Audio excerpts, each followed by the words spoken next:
Donc, bonjour. Nous allons parler de Proverbe 6, mais sur le thème de le mariage et le péché.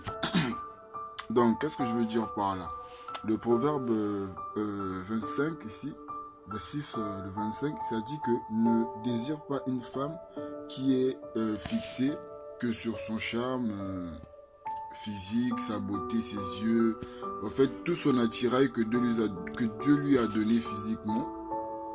Parce que ce genre de femme, en fait, elle ne te désire pas, elle se désire d'abord elle, et elle désire ce que tu as dans ta poche et ce que tu pourras lui amener de plus. Donc on voit cette femme dans un foyer, elle désire la maison, la télévision, la voiture, l'argent, mais pas la personne qui vit avec elle. Au fait, elle se considère mariée, mais étant seule. Donc elle s'est mariée à elle-même. Voyez un peu ce qui fait peur ici. Donc ce genre de femme, évitons vraiment de tomber dans ce piège-là. Bon, nous avançons. Et puis, ce genre de femme, pour un peu d'argent, elle se laisse aller. Elle se laisse aller. Mais plutôt désirer une femme qui sera là pour la vie. Bon, quand on dit une femme qui sera là pour la vie, c'est quel genre de femme? On dit, ouais, une femme qui sera là pour la vie, on connaît, ouais, à la maison, elle était très bien éduquée. Tout comme aussi la prostituée, pour ne pas dire la bitch, entre parenthèses, on va parler de Jézabel. Elle peut avoir une très bonne éducation. Oui, elle peut avoir eu une bonne éducation, un bon suivi familial, tout ça. Mais au bout d'un temps, elle a peut-être eu à vriller et c'est devenu son quotidien. Et elle s'est attachée à ça. Et pour la femme qui restera avec vous à vie, c'est une femme qui a pris une conviction. Pas peut-être la chasteté, mais c'est quelque chose que je demande bien aux sœurs de vouloir et aux mamans de bien vouloir s'attacher à ça, à cette chasteté-là, pour dire que oui, je veux. Et cette femme-là, elle ne veut pas de maison. Elle veut la chair de sa chair. Donc elle veut rencontrer celui qui va lui accorder, vous voyez, la possibilité d'être vraiment en joie, d'être vraiment heureuse. Pourquoi je le dis? Parce que quand une femme trouve la joie dans le mariage et qu'elle désire vraiment ce qu'elle veut, je vous jure, même si tu lui dis bébé on prie 7 jours sur 7 pour qu'on évolue, pour qu'on avance, pour qu'on grandisse mentalement et spirituellement, pour que nos biens, nos richesses s'accroissent, je vous jure, cette femme elle va prier. Elle ne va pas vous prendre pour un marabout, pour un charlatan, non. Elle va prier. Pourquoi? Parce qu'elle sait qu'elle a eu la côte d'où elle est sortie. Vous voyez? Elle a eu la côte d'où elle est sortie. Donc on va dire c'est la vache qui a produit le lait. C'est la vache qui a produit le lait. Parce qu'une femme, on la considère comme étant une maman. Tout premièrement. Une maman, ça allait. Donc si déjà je vous avais eu à accomplir des actes des galipettes, excusez-moi des galipettes, vous êtes liés. Vous voyez? Et les hommes, nous savons bien, nous ne nous égarons pas, mais tu as été, tu vois, tu as été alité. Donc tu la considères comme une maman. Donc vous êtes solidement liés. Ne l'oublions pas. Donc ici, je viens sur le mariage. Alors quand tu vises un homme, moi, je me présente, quand je désire, je dis que non, aujourd'hui, je mets la bague au doigt d'une telle femme. X, Y. Ouais, je lui mets la bague au doigt. Bon. Quelles sont les caractéristiques que cette femme doit avoir? On ne cherche pas, je vous jure, on ne cherche pas. Hein, comme on dit, oh non, ça se ressent, une femme, non, ça se ressent pas. Ça se ressent pas. Faut pas abuser. Faut pas abuser de certaines choses. Hein? C'est enfant, faut pas abuser. Sinon, Salomon se serait levé un matin et il pressent qui dit que non, c'est moi qui, excusez-moi, c'est moi qui vais porter la sagesse. Ça ne se ressent pas. C'est Dieu qui donne. C'est Dieu qui met sur la voie. Faut pas abuser s'il vous plaît. Je peux me lever un matin, je croise une femme, je vois, son comportement, ses caractères, ses agissements envers moi sont tellement bons que je ne sais pas en fait. Je suis tellement heureux, je suis tellement joyeux. Tu vas te dire que ah bon c'est bon, je ressens que celle avec moi c'est pour la vie, c'est pour de bon. Non. Non. Mon cœur, c'est mon cœur. Son cœur là-bas dedans, c'est son cœur. Sa réflexion, c'est à elle. Elle va te montrer la lumière. Mais au fond d'elle, il peut se cacher des ténèbres. Vous allez faire 2 mois, 3 mois, vous enjaillez, toi aussi tu es là, tu dépenses, tout ce qu'il faut consommer, tu vas consommer. Mais au final, est-elle vraiment un apport spirituel et physique pour toi? Ou bien toi aussi, es-tu un apport pour elle? Là est la question. Là est la question. Donc ici, je viens pour le mariage. On dit de se préparer. Parce que Dieu a dit, oui, l'homme, tu quitteras ton père et ta mère et tu t'attacheras à une seule femme avec qui vous formerez une seule chair, vous construirez une famille, vous bâtirez des générations, multipliez-vous, tout ça, c'est bon. Le mariage, c'est un parcours, c'est un processus. Le mariage, on ne s'amuse pas avec. Quand un homme prend la décision de se marier, c'est du côté maternel et paternel, ça chamboule. Pourquoi? Le papa s'attend à ce que l'enfant ait fait un bon choix. Parce que son argent, ses enfants, le papa a besoin de ses petits-fils. Il faut qu'il soit mentalement blindé. Il faut qu'il ait une situation monétaire, financière droite, une vie spirituelle debout. Et la maman a besoin d'avoir une belle fille digne de ce nom. Hein? Donc le mariage, c'est tout un processus. Et puis on le recommande toujours entre les mains de Dieu. C'est pas pour rien qu'on dit à l'église, à la mairie. On n'a jamais dit à la mairie, à l'église. À la mairie, à l'église plutôt, à la mairie. Donc, on remet toujours tout d'abord entre les mains de l'Éternel, lui qui dispose, nous qui venons proposer, je veux, lui qui dispose, tu peux. Après, on passe à la mairie du oui, oui, je le veux. Est-ce que vous voyez? Bon, tout ce parcours-là est accompli. Vous avez trouvé une femme, comme je le disais. Elle est bien, elle est sympa, tout ça. Mais évitons de gâcher nos cœurs. C'est mieux qu'un jeune homme qui travaille. Mon frère ou mon cadet, quel que soit l'endroit où tu m'écoutes, tu vises à de grandes idées. Tu veux travailler dans le pétrole, c'est toi qui veux devenir monsieur le ministre, l'ambassadeur. Je voudrais te dire une chose. L'argent que tu vas acquérir, c'est pas ça qui va rendre ta femme heureuse. Si vraiment nous parlons de cette femme-là, comme Sarah, avec Abraham, c'est pas ton argent. C'est pas ta maison. C'est pas ta voiture.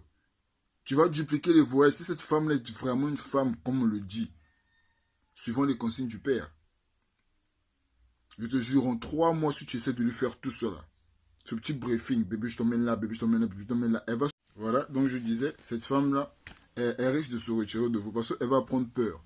Elle va dire, mais est-ce que réellement mon homme, est-ce qu'il va me donner cette vraie vie-là?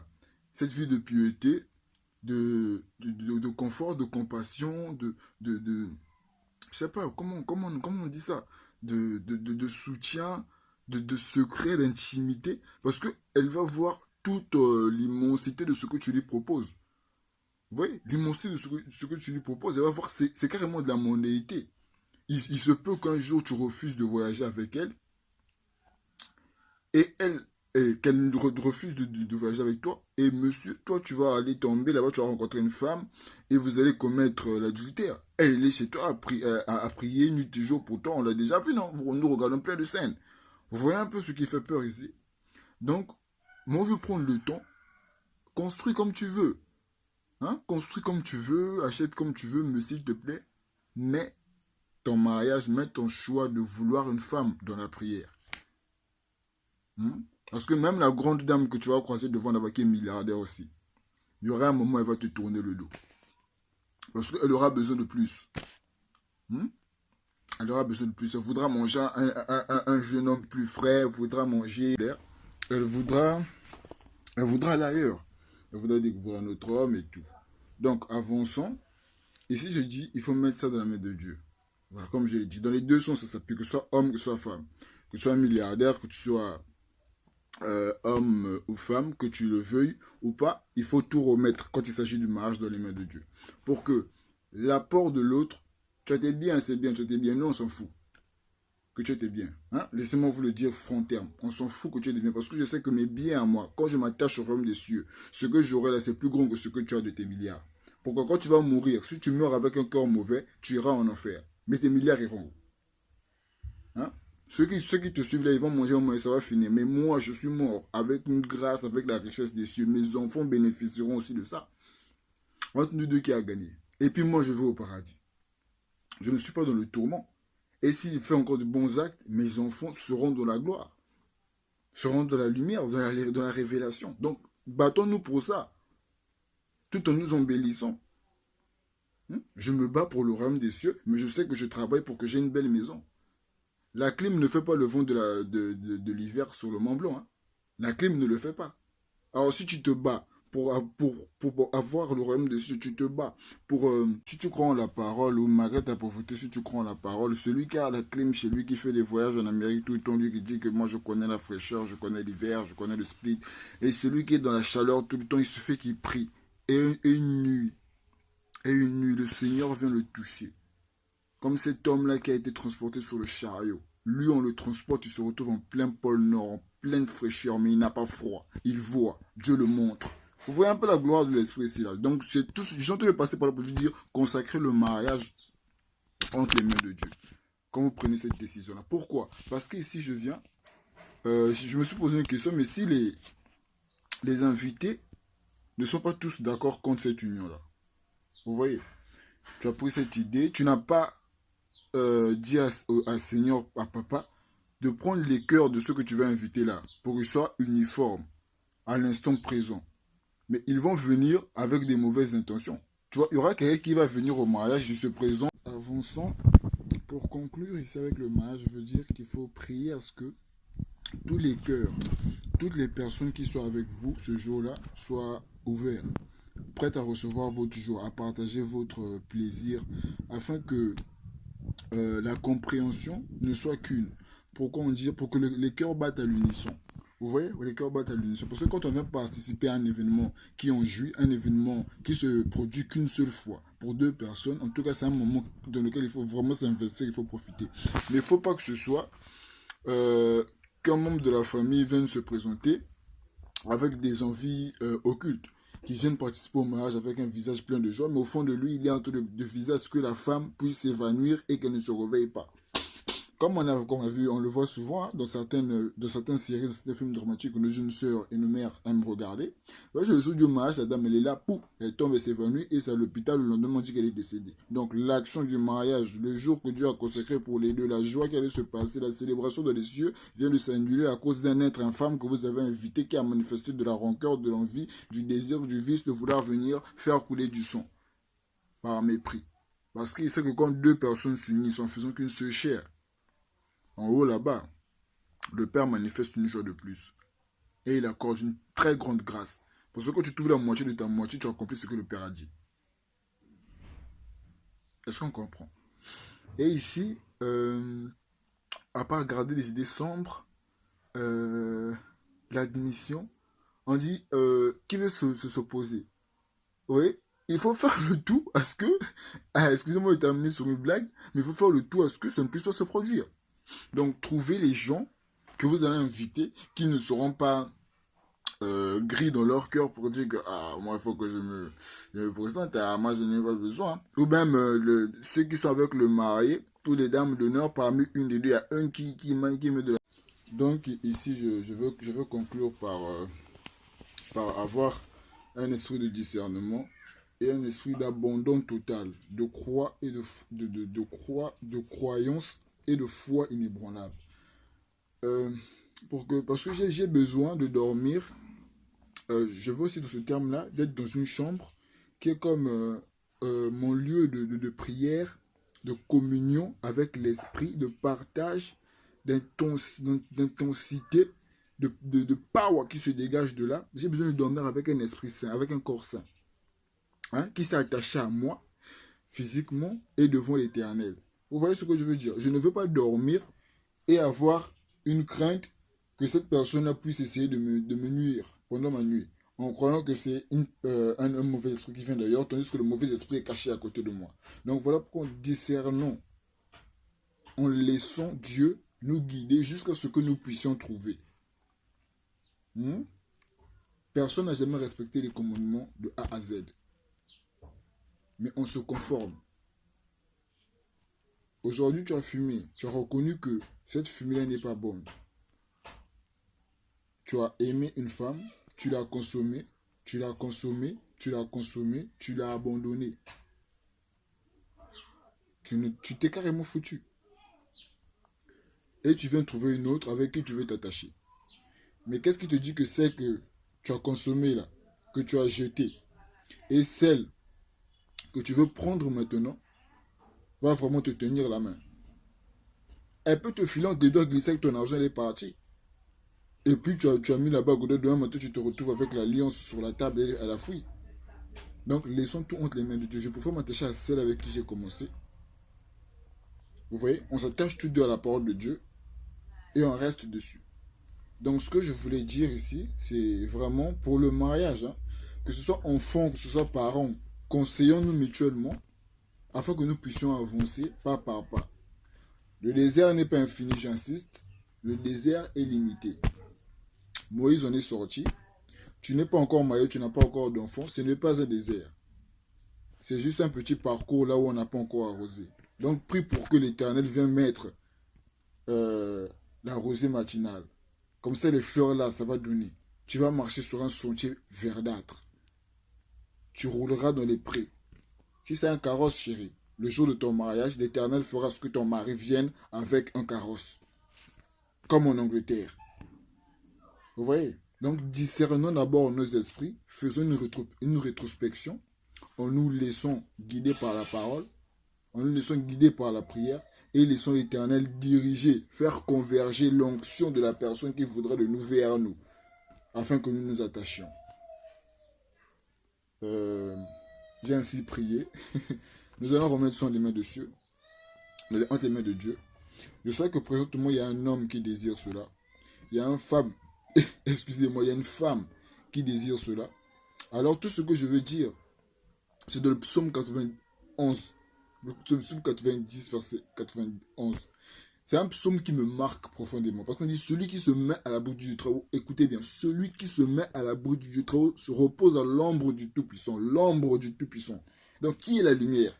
C'est l'Éternel.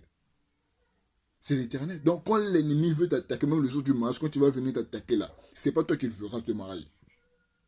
Toi et ta femme là, vous serez cachés. Cachés derrière le roi, le baraclé des baraclés. Le sacerdoce lui-même, tel là. Seigneur, Jesus Lord, my brothers and my sisters, you know, parce que la puissance qui va dégager de lui, là, quand l'ennemi vient, quand il viendra, il ne vous verra pas, il verra le Saint-Esprit, il verra la blancheur, la rayonnance, vous voyez, parce que vous serez caché derrière lui comme étant dans son ombre, dans son abri. Bon, quel est l'ennemi qui va faire tomber le papa des papas? Si lui est avec nous, qui sera contre nous? La question est simple, personne. Donc notre mariage, de ce moment-là, quand nous nous marions, nous sommes tellement gonflés, fiers d'être dans le Saint-Esprit que même l'ennemi, quand il vient, je peux le laurier. Est-ce que vous voyez ce que je veux dire? Mais dans le respect de la parole. Dans le respect de la parole.